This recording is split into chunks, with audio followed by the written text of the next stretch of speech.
मोर प्रिय ओडिशार सरकारी कर्मचारी वृंद आपण माने निजुक्ति पाइछंती ओडिशार विकास करबा पाई आपणकर सहयोग आपणकर कार्यक्रम ओडिशा सर्वांगीन विकास करू ये होची मोर आशा एवं विश्वास। विभिन्न समय देखा जाउची जे केते कर्मचारी आय बहिर्भूत संपत्ति ठूल करी अजथारे विभिन्न जो विजिलेंस हो किंबा अन्यान्य एजेंसी द्वारा धरा पड़ी दंड भोग कर जेल जाउछंती एवं तांक परिवार वर्गंकर मन भितर कौन आसुथबो आपण माने चिंता करुथिबे। आय बहिर्भूत संपत्ति ठूल करिबा एक अपराध एक कथा जानी सुद्धा आम सरकारी कर्मचारी माने विभिन्न समय रे निजर दरमा ठारू अधिक पैसा रोजगार करबा पई चेष्टा करुछंती। सरकारी काम कले चाकरी कले से अन्य कौन व्यवसाय भी मध्य करि परिबे नाही ये प्रावधान मध्य व्यवस्था अच्छी किंतु ताकू न मानी ये सब करुछंती। बहु कर्मचारी तल स्तर ठू उपर स्तर पर्यंत विभिन्न भाव में लोकंकर काम करने को लांच नहीं सेमानंकर आय बहिर्भूत संपत्ति ठूल करुछंती। ये जो कथाटी करुछंती आपण माने देखिबे से माने तांकर मानसिक स्तर रे दुर्बल एवं रुग्ण नहले एभली कथा कहीं करते नाही। भल पाठ पढ़िले चाकरी कले एवं तांकु भल दरमा दिगला तांकु विभिन्न भाव में रहिबा पई घर ऑफिस रे एसी लागिची ऑफिस रे विभिन्न सुविधा दिया जाइची सबु कथा कला परे भी लोकों को हैरान करी पैसा नबा अजथारे पैसा नहीं निजर संपत्ति बढ़ेबार जो व्यवस्था ये को मानसिकतार करुचंती मु कहि परिबे नाही किंतु यह एक अपराध।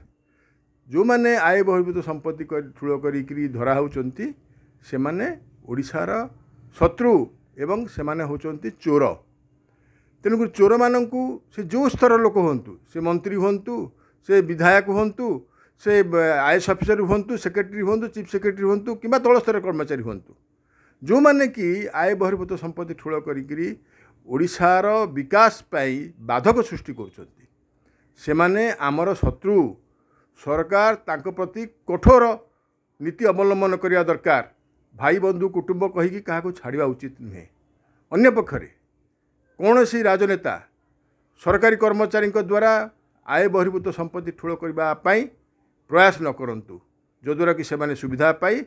सेई बाटरे सेमाने निजर संपत्ति मध्य बढ़ेबार लागिछंती। गोटे पियन रो 10टा प्लॉट अच्छी भुवनेश्वर रे 3टा घर अच्छी कौट एत पैसा से आणला जड़े आईएएस ऑफिसर तो कहले आपण मैंने भाविले चिंता करि परिबे नहीं 500 एकर जमी नहीं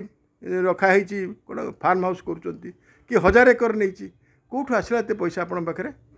आपण एमती केमती नेले केते पैसा रोजगार करती। तेणु साधारण लोकंकर एक कथा पचारिबार व्यवस्था अच्छी कहीं ना आपण माने लोक सेवक गवर्नमेंट सर्वेंट गवर्नमेंट होची लोक माने लोक मानकर सेवक आपण माने लोक को खराब व्यवहार करती लोक काम करती नहीं अन्य बाटरे तांकटू विभिन्न भाव में पैसा नियंती एभली अपराध आज भी भारत वर्ष रे ओडिशा रे मध्य बहुत जोर रे चली आकु सरकार निश्चय बंद करिवे आउ राज्य को अपराध मुक्त निश्चय करिवे। द्वितीय कथा होची साधारण भाव में आपण चिंता करंतु आपण जो घर जाउचंती निज घर से फैन लाइट जो चालुथबो बंद कर जाउचंती। सरकारी दफ्तर रे से एसी से फैन लाइट दिन राति चली आपण माने केबे बंद करी आसंतीनी तो आपण चिंता कले ये संपत्ति कहार एथिपाई आपण देखिए जदि कोटी कोटी टंकार बिल मासकू आसुची विद्युत बिल से टंका कहार आम टंका को अपव्यवहार आपण माने काई करचंती। आपण देखिए गोटे छोट एग्जांपल मु दउची जे आपण आमर जो सचिवालय लोकसेवा भवन जोटा तार मासिक बिल के जानते मासिक बिल 25 लाख रु ऊर्ध्व टंका एटा को मु बिल देखिक कहूँ जोटा कि इलेक्ट्रिसिटी डिपार्टमेंट तांको देइछि 25 लाख रु ऊर्ध्व टंका केवल सचिवालय जो लोकसेवा भवन कहते ता पाखरे राजीव भवन अच्छी ता पाखरे खारबेल भवन अच्छी 9 महला अच्छी आ बड़ बड़ ऑफिस अच्छी तेणु भुवनेश्वर में केवल कोटी कोटी टंका आम दौचु इलेक्ट्रिक बिल आपण मानकर जो असावधानता बेपरभाव से आमर इलेक्ट्रिक मध्य बहुत खर्च होची ताकू से ठीक ठिकाना में काम कर पार्टी सरकार तांको सचेतन हवा को कहतु से सचेतन नहले तांको दंड विधान करंतु से दंड हो आर्थिक दंड तेणु से सुधुरी जीवे जो मैंने अमानिया तांको एई भली भाव में सुधारिया पड़िबो ये सरकार सुधारंतु मु निवेदन करिया चाहूँगी आम कर्मचारी मानू आपण माने बहुत शिक्षित बहुत जानिचंती राज्यर विकास राज्यर आर्थिक विकास सबु क्षेत्र में आपण भूमिका गुरुत्वपूर्ण यह विचार करी आगामी दिन आप काम करंतु एवं निर्मल भाववृत्ति प्रकाश करंतु। धन्यवाद।